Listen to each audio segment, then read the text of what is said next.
Look, with the heat off, I'm going to add half a cup of vinegar. My milk has already boiled. I'm going to mix it very well. Look, and the vinegar has already started to spoil my milk. I'll leave it for another 5 minutes. Remember, I've already turned the heat off. I'll let it stick now, and then I'll come back to continue. Look, people, it's already thickened very well, so I'll bring it back into a bowl with a sieve. Let's go. Let all this syrup drain slowly.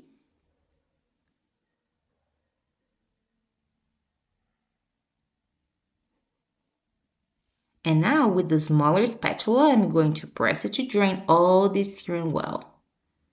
If you prefer you don't have a large sieve, you can put a cloth over it. There is a silver cloth. Whatever you prefer. The important thing is that all the serum drains out. And that's how I'm going to do it. Until all the serum is drained, and I'll be right back.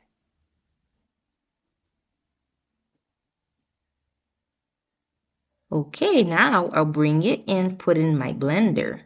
Look, I've put everything, and now we're going to continue with half a teaspoon of salt.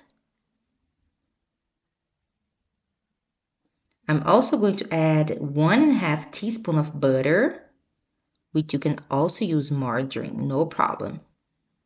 And I'm going to add a little bit of milk, just so it's not so heavy. Now I'm going to beat everything very well.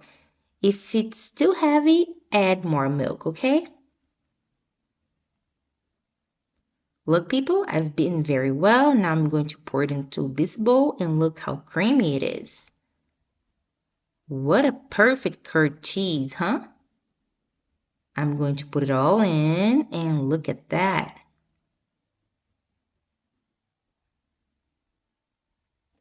Now I'm going to put it in the fridge just to get it to a good consistency.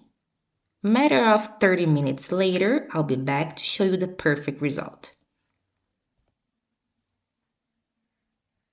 Look, people, my curd cheese is ready. It's got the consistency I wanted, and look at it. Perfect. Put it on my toast, take a little more. Look, that's perfect, right? I'm going to get another one.